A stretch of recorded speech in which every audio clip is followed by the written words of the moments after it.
दर्शकवृन्द नमस्कार। म चाहिँ अहिले सूर्य विनायक भन्दा थोरै अगाडि जगाती साइडको खण्डमा छु। यो चाहिँ आदर्श भन्ने ठाउँ हो। यहाँ सूर्य विनायक र जगाती को बीचको भागलाई चाहिँ आदर्श चोक भनिन्छ। आदर्श चोकमा चाहिँ सूर्य विनायक धुलिखेल सडक खण्ड 6 लेन सडक खण्ड चाहिँ कसरी बनिरहेको छ भनेर म देखाउन गइरहेको छु। यो चाहिँ अहिले सिटिबी गर्ने काम भइरहेको छ। निकै बाक्लो गरिएको छ। चाहिँ 8 देखि 10 इन्ची मोटाइको गरिएको छ। हजुरहरूले देख्न सक्नुहुनेछ।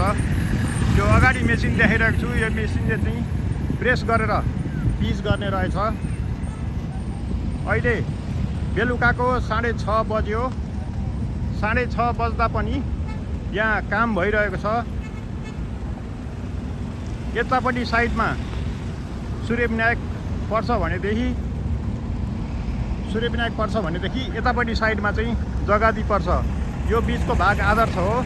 अहिले एक साइडको ट्र्याकमा चाहिँ पिच गरेर सूर्य विनायक भन्दा थोरै अगाडिबाट चाहिँ यहाँ आइपुगेको छ। लगभग यहाँ आइपुग्दाखेरि 500-600 मिटर पिच भइसकेको छ एक साइडको ट्र्याकमा भने यो अर्को साइडमा चाहिँ गर्न बाँकी छ।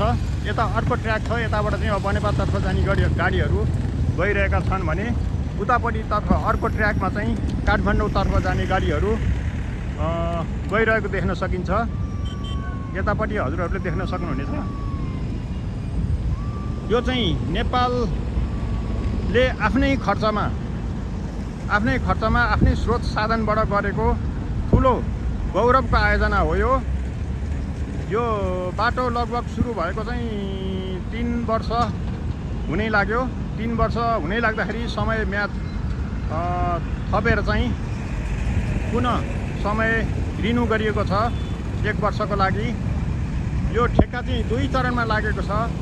सूर्य विनायकदेखि साँगासम्मको खण्डमा 1 चरणको ठेक्का छ भने साँगादेखि धुलिखेलसम्मको ठाउँमा साँगादेखि धुलिखेलसम्मको दूरीमा चाहिँ अर्को ठेक्का लागेको छ। यता साँगादेखि सूर्य विनायकसम्म श्रेष्ठ कन्स्ट्रक्सनले काम गरिरहेको छ भने साँगादेखि धुलिखेलसम्म लामा कन्स्ट्रक्सनले काम गरिरहेको छ। हजुरहरूले देख्न सक्नुहुनेछ। यतापट्टि गाडीहरू पास भइरहेको देख्न सकिन्छ। हाम्रो टेक्निसियन साथीहरू यहाँ अवरात्र खटिरहनु भएको छ।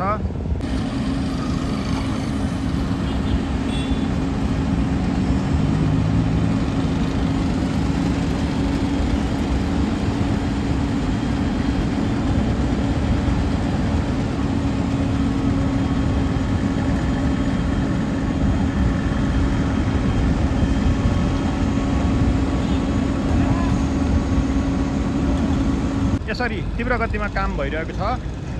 यो हजुरहरूले देख्न सक्ने हुनेछ। अगाडिपट्टि बत्ती बलिरहेको मेसिन यसले चाहिँ पिच गरिरहेको छ। बिहान अलि परसम्म थियो। अहिले दिनभरिमा चाहिँ यसले 300-400 मिटर जति चाहिँ पिच गरिसकेको छ। रोलरहरू पनि देख्न सक्नुहुन्छ हजुरहरूले। यहाँ प्रेस गर्नको लागि अगाडि रोलर देख्न सक्नुहुन्छ। रोलर यहाँ छ भनेदेखि प्रेस गर्ने मेसिन यता छ। यता अलिकति गाडी जाम छ। यो चाहिँ सूर्य विनायक जगाती खण्डको आदर्श भन्ने स्थान हो। आदर्श भन्ने स्थानमा एक साइडको ट्र्याकमा चाहिँ पिच भइरहेको छ।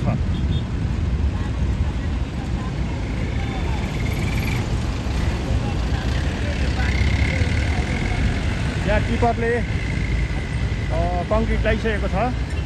सिटिबी कङ्क्रिट हो। यो चाहिँ टिपरले ल्याएर यसमा लोड गरेपछि चाहिँ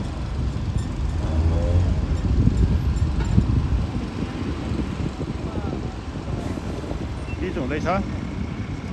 नेपालको एकदम ठुलो गौरवको आयोजना हो 6 लेन सडक जुन चाहिँ सूर्य विनायकदेखि धुलिखेलसम्म बनिरहेको छ। धुलिखेलको आसपास क्षेत्रमा चाहिँ केही ठाउँमा चाहिँ पिच भइसकेको छ भने बीच भागमा तीव्र गतिमा काम भइरहेको छ। अब भने छिट्टै नै यो बाटोले चाहिँ पूर्ण रूपमा पिच पाउनेछ भने दायाँ बायाँका बासिन्दाहरूलाई चाहिँ ठुलो शास्ति थियो। धुलो धुवाँ एकदम शास्ति थियो दायाँ बायाँका घरहरूमा। अब भने चाहिँ केही शास्ति चाहिँ हटेर जाने भएको छ। हजुरहरू को कहाँ कहाँबाट हेर्दै हुनुहुन्छ यो भिडियोलाई लाइक कमेन्ट अनि सेयर गरिदिनु होला र मेरो च्यानललाई सब्सक्राइब पनि गरिदिनु होला भन्दै आजको यो भिडियोबाट यहीँ बिदा लिन्छु। बाँकी अपडेट म अर्को भिडियोमा छिटै लिएर आउनेछु। हवस् त, नमस्ते।